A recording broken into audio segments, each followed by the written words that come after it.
Salut l'équipe, c'est le Baliste. Aujourd'hui on va s'attaquer à un gros morceau du rugby international puisqu'on va parler des Lions britanniques et irlandais.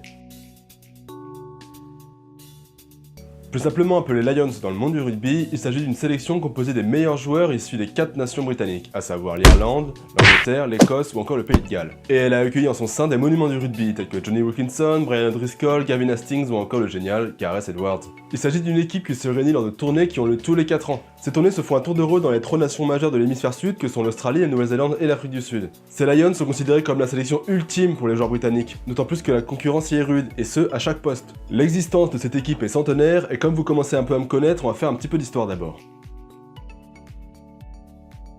En 1888, deux entrepreneurs et joueurs de cricket, Arthur Shrewsbury et Alfred Shaw, décidèrent de créer une équipe composée de joueurs de tout le Royaume-Uni pour aller disputer des séries de matchs contre des équipes à l'autre bout du monde, en Australie et en Nouvelle-Zélande pour commencer. Ils recrutèrent alors 21 mecs d'Angleterre, d'Écosse et du Pays de Galles pour faire partie de l'aventure. Ils disputèrent au total 54 matchs contre des équipes représentant des villes, des provinces ou encore des équipes universitaires, pour un total de 37 victoires, 11 défaites et 6 nuls. Il est aussi à préciser que dans ces 54 matchs, ils en jouèrent 19 selon les règles de l'Australian Rules, qui n'est donc pas du rugby mais le football australien, un cousin du football gaélique et du rugby. Cependant, la fédération britannique ne soutint pas cette initiative, car elle était à but commercial, contredisant les valeurs d'amateurisme du rugby d'alors. Ce qui fait que cette équipe ne put disputer des matchs contre les équipes nationales australiennes et néo-zélandaises. Et l'équipe ne rentra au pays que 8 mois plus tard, après la mort tragique de son capitaine, qui se noya lors d'une baignade en Australie. Cette première tournée établit le concept de confrontation inter-hémisphère, et 3 ans plus tard, la Western Province d'Afrique du Sud décida d'inviter une sélection britannique pour disputer 3 test matchs contre elle. Et cette fois-ci, la Football Rugby Union, autrement dit la Fédération Anglaise de Football Rugby, accepta de donner un caractère officiel à cette tournée. A noter qu'à cette époque, on ne parlait pas encore de Lions britanniques. Certains utilisaient le terme deal britannique, tandis que d'autres considéraient que c'était juste une sorte de sélection anglaise mais un peu améliorée quoi. Ces îles britanniques donc continuèrent d'effectuer des tournées de manière assez régulière jusqu'en 1910 où lors d'un nouveau voyage en Afrique du Sud, un comité constitué des représentants des 4 nations britanniques fut mis en place, et cela pour gérer la sélection et l'organisation des événements. Il faudra attendre l'année 1938 pour que l'équipe adopte son nom définitif que l'on connaît encore aujourd'hui, celui des Lions britanniques et irlandais. Cette modification fut faite à l'initiative du capitaine d'alors, un dénommé Sam Walker. Enfin, ce n'est qu'en 1950 que les Lions revêtirent leur célèbre tunique rouge en référence à l'Empire britannique.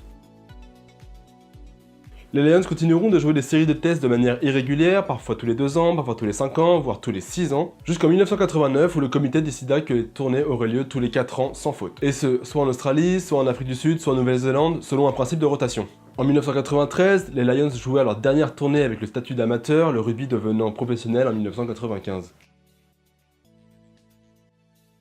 Ces tournées sont toujours des événements majeurs dans le monde du rugby. Déjà parce que comme dit précédemment, il s'agit d'une sélection inédite. Ensuite parce qu'il y a une réelle tension autour de l'annonce du groupe. Les potentiels joueurs savent d'ailleurs que leurs performances sont scrutées 1 an voire 2 ans à l'avance. Owen Farrell, Saracens and England. Lee Halfpenny. Et surtout parce que ces matchs revêtent un caractère historique. En effet, il s'agit de parties opposant l'Empire britannique à ses anciennes colonies, et croyez-moi que ces dernières ont à cœur de montrer toute l'étendue de leurs capacités. Le jeu qui est déployé est de qualité supérieure, attirant à chaque fois des milliers de spectateurs. A titre d'exemple, lors de la dernière tournée en Nouvelle-Zélande, qui eut lieu à l'été 2017, on compta pas moins de 30 000 supporters des Lions qui déboursèrent des milliers d'euros pour les voir jouer. D'ailleurs, pour l'occasion, la Fédération néo-zélandaise de rugby a même créé une page Facebook pour que les fans des Lions puissent trouver des hôtes gratuitement. Et ça, c'est beau. Qui a dit que l'esprit rugby était mort? Bon, par contre, je vais pas vous mentir, tous ces matchs ne se jouent pas dans le fair play le plus total, puisque l'agressivité des joueurs des équipes hautes se transforme parfois en violence gratuite. Je vous passe vite fait un extrait de Ronan O'Gara qui a été ciblé par un joueur des Waratahs en 2013. Look at this. Oh. McRae's got to go. And some of the line supporters down in that corner. Mais le meilleur exemple pour appuyer mon propos est celui du 9-9 Call, autrement dit la PAC 99. En fait, son origine remonte à 1974 lors d'une tournée des Lions en Afrique du Sud. Face aux multiples violences des joueurs sud-africains qui profitaient de la complaisance relative de l'arbitre et du peu de caméras qu'il y avait à l'époque, les Lions inventèrent cette annonce qui est en fait un appel aux représailles basé sur la devise « Un y va, tout le monde y va ». Une bonne vieille générale en somme. Et ce genre de comportement, si rare dans le rugby professionnel d'aujourd'hui, a cependant toujours cours de certaines tournées. Ainsi, le deuxième match de la tournée 2009 en Afrique du Sud, ouais encore eux ouais, a été entaché de nombreuses agressions et départs de bagarres, occasionnant les blessures de 4 joueurs britanniques. Ce match fut même considéré comme l'un des plus violents de l'histoire du rugby, professionnel du moins.